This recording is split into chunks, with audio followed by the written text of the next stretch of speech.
E que Deus em Cristo essa manhã continue abençoando as nossas vidas. Livro do profeta Jonas, capítulo 1, o verso 7 e o 8, que diz assim. Livro do profeta Jonas, capítulo 1, o verso 7 e o 8, que disse assim. Vamos ler o 9 também, né? E dizia cada um ao seu companheiro: Vinde, e lancemos sortes para que saibamos por que causa nos sobreveio este mal. E lançaram sorte, e a sorte caiu sobre Jonas. Então lhes disseram: Declara-nos tu agora, por que razão nos sobreveio este mal? Que ocupação é a tua? E de onde vens? E qual a tua terra? E de que povo és tu? E ele lhe disse: Eu sou hebreu, e temo o Senhor, o Deus do céu, que fez o mar e a terra seca. Livro do profeta Jonas, versos 7, o 8 e o 9. Né? Então é interessante, quando a gente estava lendo esse texto aqui, teve um determinado momento que a gente olhou para algumas verdades que estão inseridas aqui, e a gente ficou assim, será que dá para a gente tirar uma aplicação prática disso? E a gente teve um texto aqui que a gente olhou e disse assim, cara, eu acho que não dá para tirar nada desse negócio aqui não. Mas aí a gente começou a dar uma vasculhada e a gente achou uma coisa interessante com relação a que questão? A questão do lançar sortes. As escrituras nos dizem que quando a tempestade chega e começa a sacudir o barco dos marinheiros, as escrituras nos dizem que eles lançam sorte. Para quê? Para que eles viessem a descobrir o porquê de toda aquela dificuldade de ter chegado até o barco. Então as escrituras nos dizem que depois que eles utilizam esse processo de lançar sortes, a sorte caiu sobre Jonas. E aí eles descobriram que era por causa de Jonas que aquela dificuldade estava acontecendo. Mas o que existe interessante nisso? É que o lançar sortes era um costume antigo que eles se utilizavam para quê? Era um processo de adivinhação, pelo qual se tentava adivinhar a vontade de Deus. Era um processo de adivinhação, pelo qual se tentava adivinhar a vontade de Deus. Era como se, trazendo para os dias de hoje, você pegasse uma moeda e lançasse um cara ou coroa. Fizesse assim, eles utilizavam. Mas o que existe interessante nisso aqui? É porque esse processo de lançar sortes, ele também foi utilizado pela igreja primitiva, no livro de Atos dos Apóstolos, capítulo 1, o verso 24 e o 26. Bora ver aqui, ó. Atos dos Apóstolos, capítulo 1, o verso 24 e o 26, que diz o seguinte, ó. E orando disseram: Tu, Senhor, conhecedor do coração de todos, mostra qual destes dois tem escolhido, para que tome parte neste ministério, apostolado de que Judas se desviou para ir para o seu próprio lugar.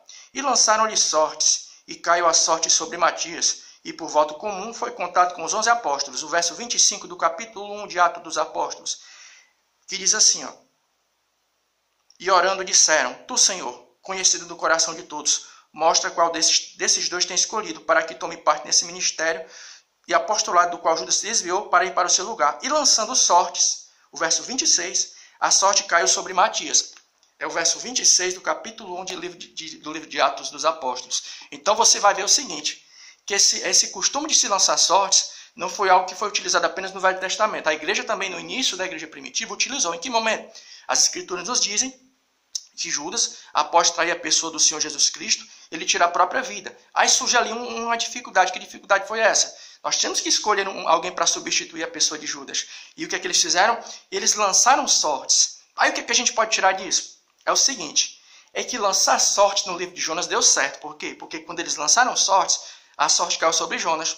Mas quando eles utilizaram o processo de lançar sortes para escolher o substituto de Judas, no chamado primeiro colégio apostólico, não deu certo. Por quê? Porque quando você para fazer uma análise do contexto da igreja primitiva, tu sabe quem foi realmente aquele que veio para substituir a pessoa de Judas? Sabe quem foi? Foi a pessoa do apóstolo Paulo. Alguns vão até dizer assim, ó, ele foi o 13º apóstolo. Não, mas se você parar para prestar atenção, se você levar em consideração o fato de que depois que você lê o livro de Atos dos Apóstolos, e você vê que aquele que a sorte caiu na igreja primitiva, ele não teve mais nenhuma relevância, você não ouve mais nem falar no nome dele. Depois é que a pessoa do apóstolo Paulo chega. Então, o que a gente quer dizer com isso? É que o processo de lançar sortes deu certo lá no processo de Jonas, na situação de Jonas. Mas quando chega no início da igreja primitiva, não deu certo. Por quê? Porque quem realmente foi aquele que foi escolhido por Deus para substituir Judas, sabe quem foi? Foi a pessoa do apóstolo Paulo. Aí você tira uma aplicação. Qual é?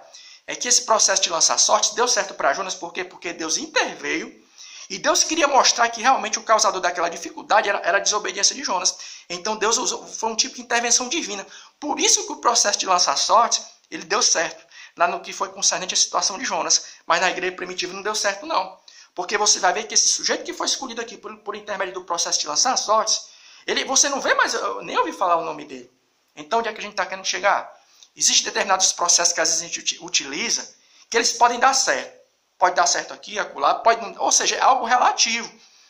Mas hoje, qual é? Ou seja, não oferece nenhuma segurança. Você pega uma moeda de cara ou coroa, vamos tirar a sorte aqui, não? Para tentar adivinhar qual é a vontade de Deus. Não tem nenhuma segurança. Mas aí você me pergunta, irmão Messias, se esse negócio de lançar sorte, se ele não oferece nenhuma segurança, por quê? Porque deu certo no Velho Testamento, mas não deu no Novo? Qual é o processo que a gente pode utilizar e que vai oferecer alguma segurança para a gente na hora de nós tomarmos as nossas escolhas? Pegou o pensamento? Palavra de Deus. Livro de Provérbios 16:33. Livro de Provérbios 16:33. Livro de Provérbios 16:33. Vai dizer o seguinte: a sorte se lança no regaço, mas do Senhor procede toda disposição. Ou seja, o processo de lançar sortes, você fazia assim, vou tirar a sorte aqui para ver o que é que acontece. É algo que pode ter dado certo no Velho Testamento, mas não deu no Novo. Ou seja, é algo relativo e algo que não oferece nenhuma segurança. Aí você me pergunta, irmão, estamos querendo tomar uma decisão.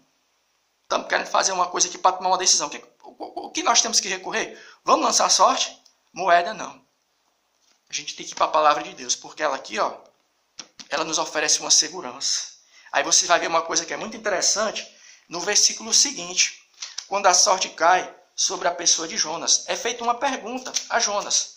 Vamos lá, livro do profeta Jonas, capítulo 1 ainda. Livro do profeta Jonas, capítulo 1 ainda, vai dizer o seguinte, o verso 9, o verso 8. Então lhe disseram, declara-nos tu agora por que razão nos sobreveio este mal, e que ocupação é a tua, e de onde vens, e qual é a tua terra, e de que povo és tu? Jonas, agora o verso 9 do capítulo 1, e ele lhes disse, eu sou hebreu, e temo ao Senhor, Deus do céu, que fez o mar e a terra seca. Ou seja, os marinheiros, quando eles descobriram que eram Jonas, por intermédio daquele processo de lançar sortes, eles perguntaram, ei, de onde tu vem? Quem és tu? E ele respondeu, eu sou hebreu, e sirvo ao Deus que fez o mar e a terra seca. Ou seja, Jonas teve os seus defeitos, teve as suas dificuldades, mas teve uma coisa que Jonas não perdeu, sabe o que foi? Foi a convicção do Deus que ele servia. Né? E é engraçado que, trazendo para os dias de hoje, não todos, mas alguns de nós, quando é lhe perguntado que Deus você serve, no que você acredita, às vezes nos falta convicção, nos falta certeza. Aí você me pergunta, irmão Messias, e por que muitas vezes nos falta convicção? Essa convicção que estava presente em Jonas, se alguém chegar para a gente perguntar, que Deus tu serve? Tu crê na Bíblia? E a gente fica assim meio temeroso, né? A palavra é titubeando. Sabe por quê? Às vezes nos falta experiência. Porque quando a gente tem experiência com algo, a gente tem convicção de dizer, ó, é assim, é assado, é desse jeito. Então, por que muitas vezes está nos faltando a convicção que houve em Jonas, quando os marinheiros perguntaram, quem é tu? De onde tu vem? Ele respondeu, eu sou Deus que criou, eu sou aquele que serve, eu sirvo ao Deus que criou o mar e a terra seca. Sabe por que Jonas ele teve essa dificuldade? Ele não teve essa dificuldade e lhe sobrou convicção, foi algo que não faltou, é porque ele tinha experiência com Deus. E por que nós, nos dias de hoje, nós está nos faltando convicção do Deus que a gente serve? Sabe por quê? Está faltando experiência com a palavra, com Deus. É por isso que muitas vezes alguém chega para a gente e diz assim, Deus não existe, ou então a Bíblia não é a palavra de Deus, e a gente fica assim. Sabe por quê? Porque está faltando experiência com Deus e com a sua palavra. Mas que Deus em Cristo essa manhã, Ele possa fazer, sabe o quê? Nos dar condição. Porque às vezes nós temos experiência com as pessoas, temos experiência com todo mundo, mas nós não temos experiência com Deus que a gente serve. Por isso nos falta a convicção de Jonas, de dizer, eu sirvo ao Deus que fez o mar e a terra seca, mas que nessa manhã o Senhor nosso Deus possa encher a minha e a tua vida de convicção, para que quando alguém chegar para a gente perguntar, a quem tu serve, nós possamos dizer, ao Deus que fez o mar e a terra seca. Que a Bíblia Sagrada é a palavra de Deus? É sim. E amém.